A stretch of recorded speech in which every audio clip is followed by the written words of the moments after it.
Title: Echoes from the Abyss. Chapter 1: The Fall.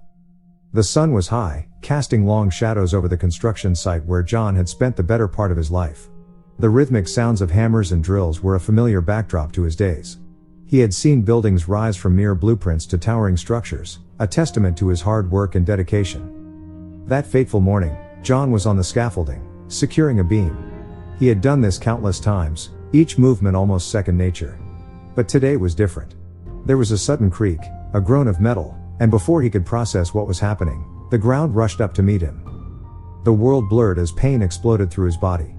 He could hear distant shouts, the frantic footsteps of his colleagues rushing towards him. But all he could focus on was the sharp, searing pain in his leg.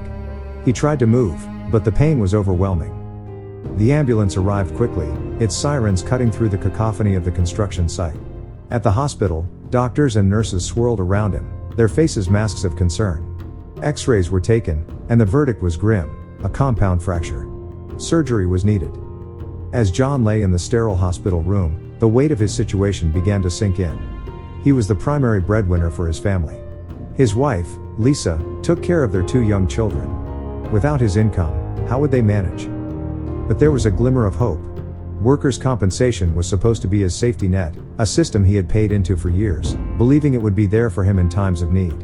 With that assurance, he underwent the surgery, hoping for a swift recovery and a return to normalcy. Weeks turned into months.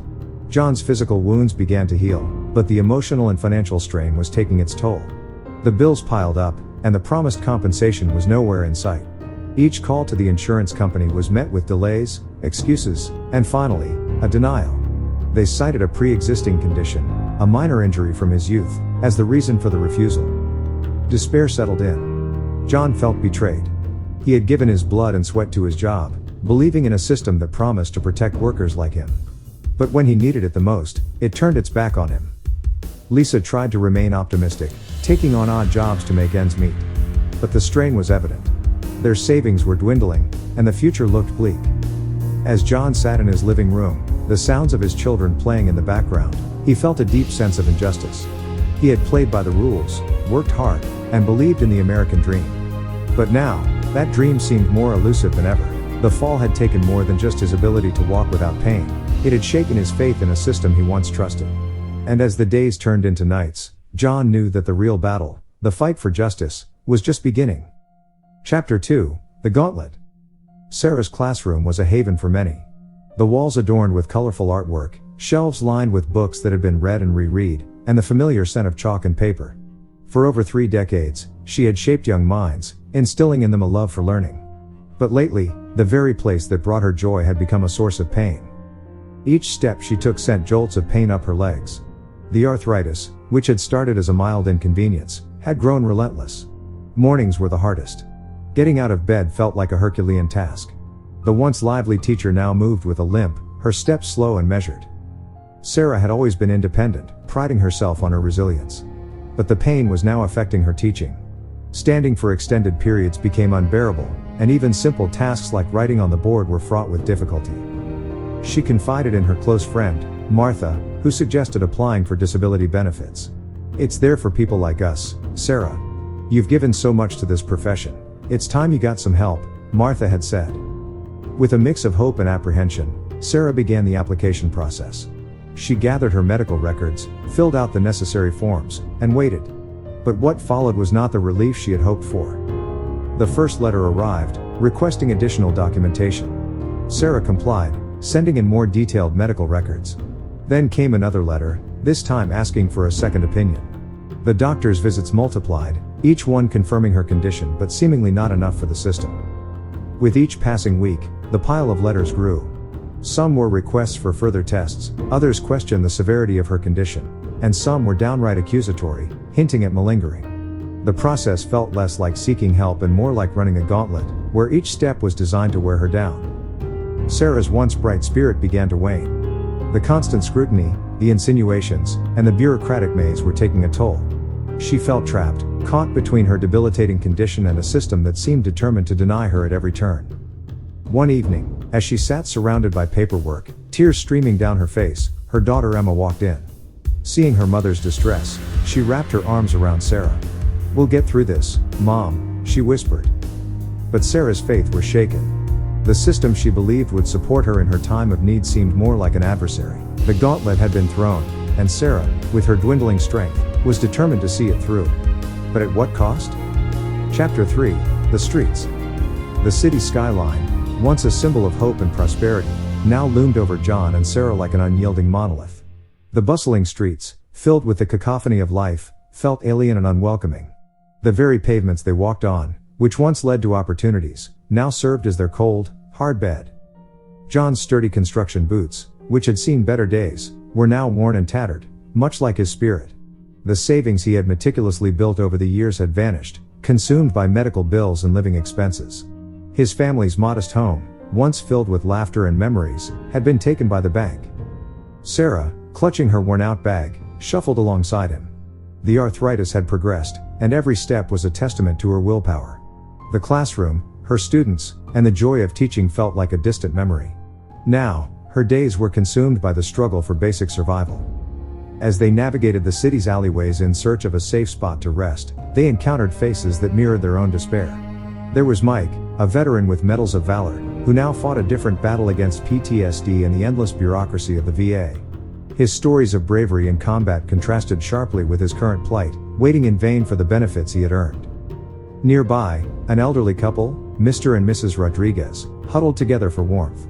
They spoke of times when they had a small house filled with the laughter of grandchildren. But time, coupled with mounting medical bills and a fixed income, had pushed them to the brink.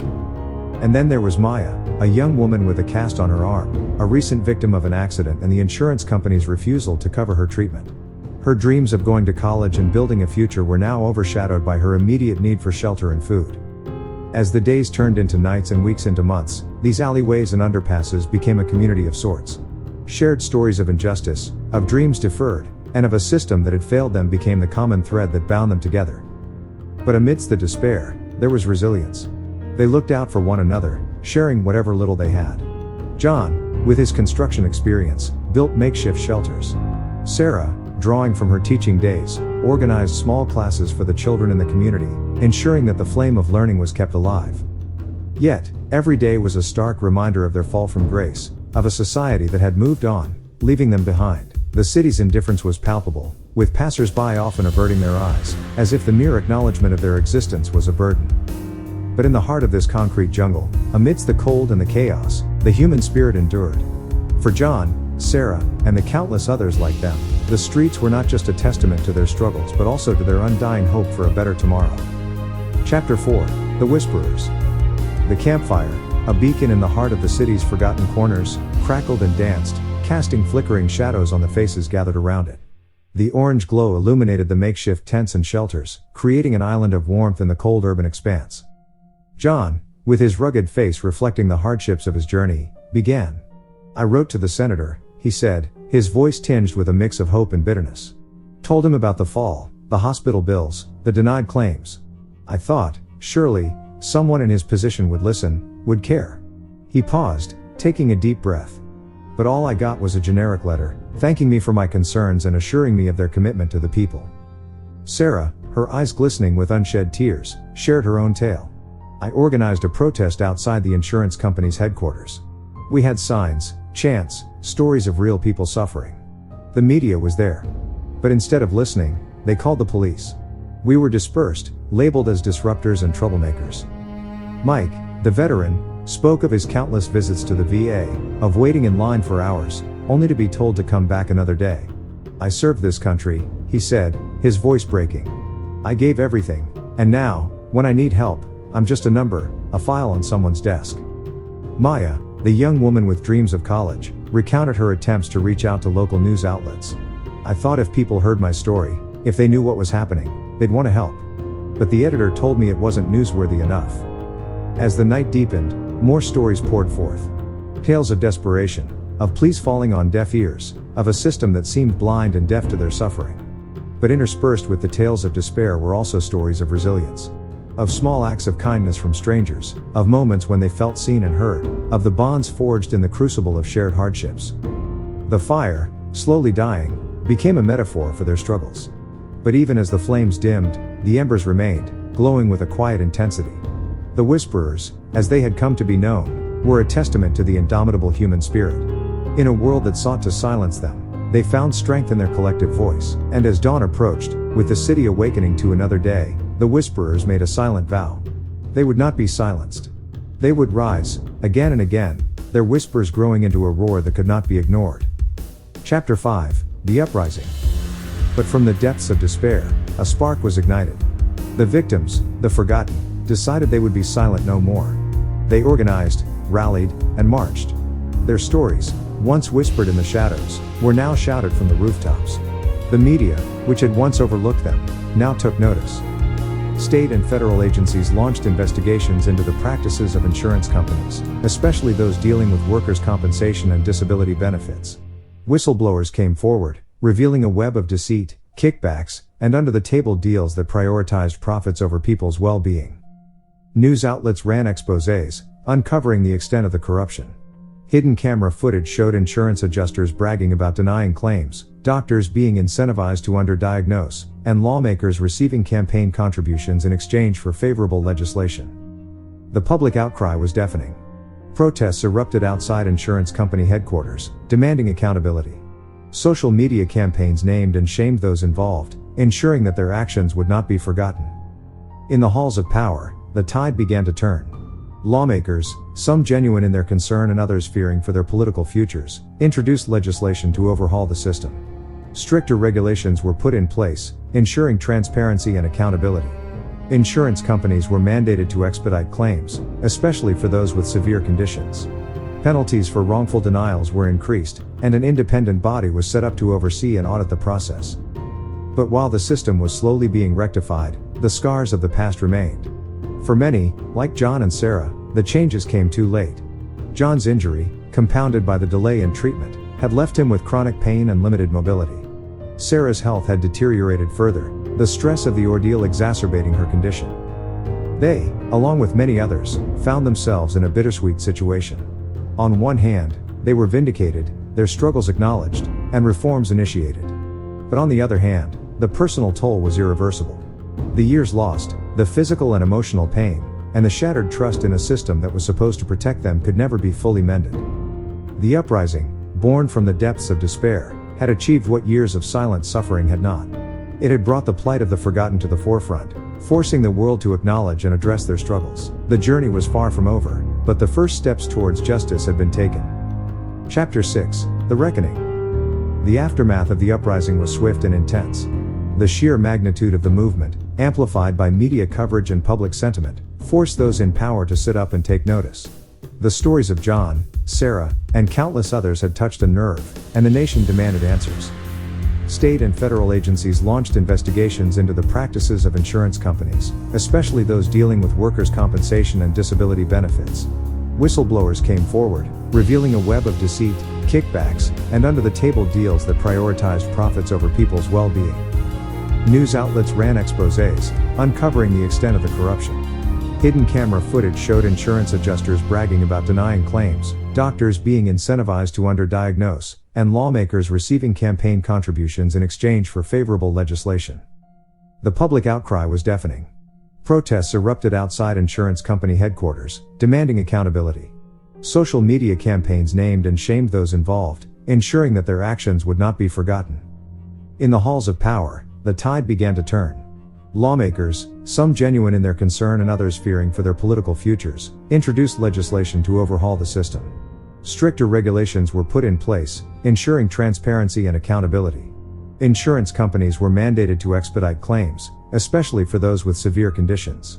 Penalties for wrongful denials were increased, and an independent body was set up to oversee and audit the process. But while the system was slowly being rectified, the scars of the past remained. For many, like John and Sarah, the changes came too late. John's injury, compounded by the delay in treatment, had left him with chronic pain and limited mobility. Sarah's health had deteriorated further, the stress of the ordeal exacerbating her condition. They, along with many others, found themselves in a bittersweet situation. On one hand, they were vindicated, their struggles acknowledged, and reforms initiated. But on the other hand, the personal toll was irreversible. The years lost, the physical and emotional pain, and the shattered trust in a system that was supposed to protect them could never be fully mended. The reckoning had come, bringing with it a mix of hope and sorrow. The battle for justice had been won, but the personal wars of many, scarred by the system's failures, continued.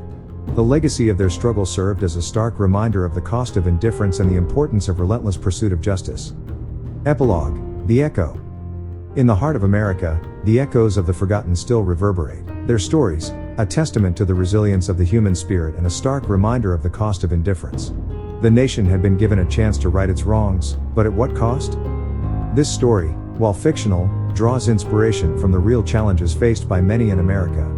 The voices of the injured, the elderly, and the forgotten must not be silenced. Their stories deserve to be heard, and their struggles recognized.